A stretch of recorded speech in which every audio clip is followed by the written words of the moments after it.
A ver, hablemos de las terapias de reemplazo renal continuas. Sé que al principio pueden parecer un mundo, pero vamos a desglosarlas.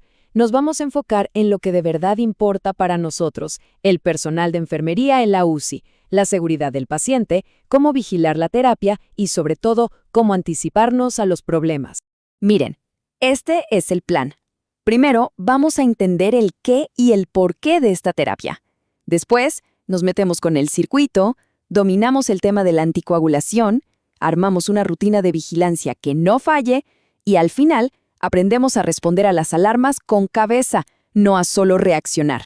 Bueno, para arrancar, vamos a ponernos en esa situación que todos conocemos muy bien en la unidad de cuidados intensivos, justo en el momento en que esta terapia se vuelve nuestra mejor herramienta. El escenario es un clásico, ¿no? Tenemos un paciente crítico que está hemodinámicamente inestable y sus riñones empiezan a fallar. Una hemodiálisis normal, la de siempre, sería demasiado fuerte para esta persona. Entonces, ¿qué hacemos? Y aquí es donde entra en juego la terapia de reemplazo renal continua. Es una alternativa mucho más suave, que básicamente imita lo que haría el riñón, pero de forma lenta y sin parar, las 24 horas del día. O sea, en palabras sencillas, su objetivo es hacer el trabajo del riñón de manera continua y muy despacio. Está pensada justamente para esos pacientes que están demasiado delicados para soportar las terapias intermitentes. Perfecto. Ahora vamos a meternos con el corazón de esta terapia, el circuito. Entender cómo funciona no es solo para saber la teoría, es la clave para vigilarlo bien y para entender de verdad qué nos están diciendo las presiones en la pantalla de la máquina. Toda la magia, por así decirlo, ocurre gracias a cómo se mueven los líquidos y los solutos a través de la membrana semipermeable que tiene el filtro. El primer principio es la difusión. Es fácil, donde hay mucho de algo, se mueve hacia donde hay poco. Pensemos en la urea o la creatinina, están súper concentradas en la sangre del paciente, entonces se mueven solitas hacia el líquido de diálisis, donde no hay. Así se limpian las moléculas más pequeñas. Luego tenemos la convección. Aquí lo que hacemos es sacar un gran volumen de agua del paciente, y en esa corriente de agua se van arrastrados otros desechos. Es como un río que se lleva todo a su paso. Y finalmente, la ultrafiltración. Esto es, sencillamente, sacar líquido. Es la herramienta que nos permite controlar el balance de fluidos del paciente al milímetro, para lograr ese balance negativo que muchas veces necesitamos. Bien, llegamos a un punto que es fundamental. La sangre del paciente está fuera de su cuerpo, en un circuito plástico. ¿Qué va a querer hacer? Coagularse. Y evitar que eso pase es una de nuestras responsabilidades más grandes. Tenemos, básicamente, dos caminos. Por un lado, la anticoagulación con citrato, que funciona de forma regional, o sea, solo dentro del circuito. Por otro lado, la anticoagulación con heparina, que es sistémica, actúa tanto en el circuito como en todo el cuerpo del paciente.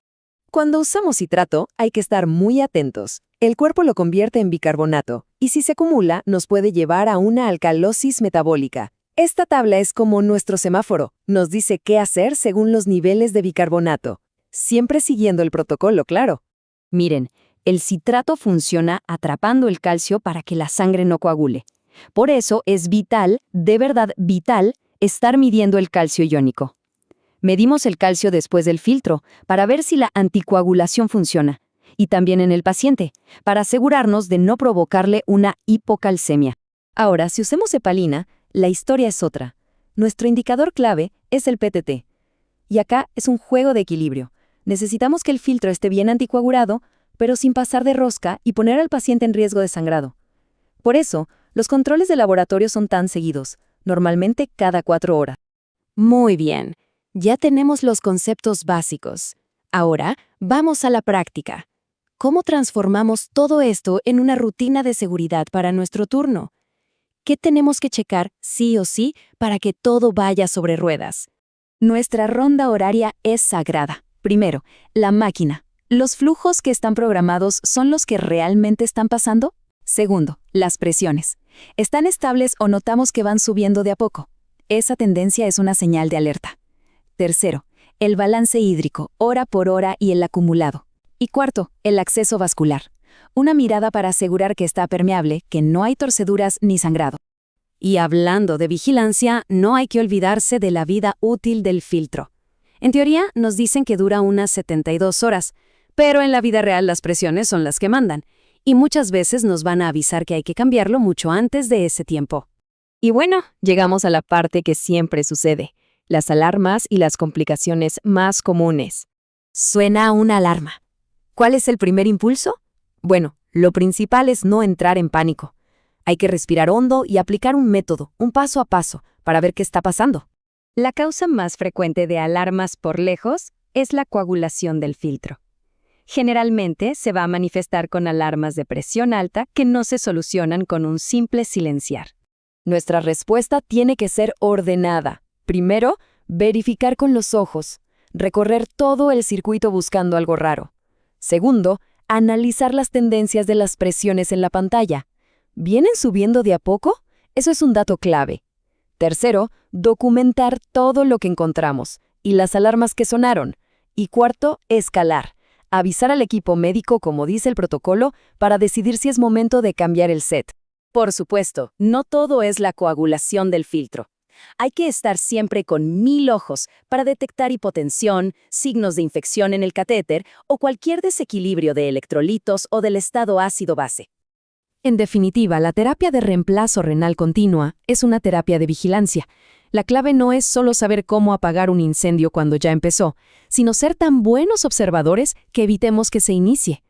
Así que la pregunta que nos queda en el aire es, ¿cómo podemos afinar aún más nuestra rutina y nuestra atención para pescar esas señales sutiles antes de que se conviertan en una verdadera crisis para el paciente?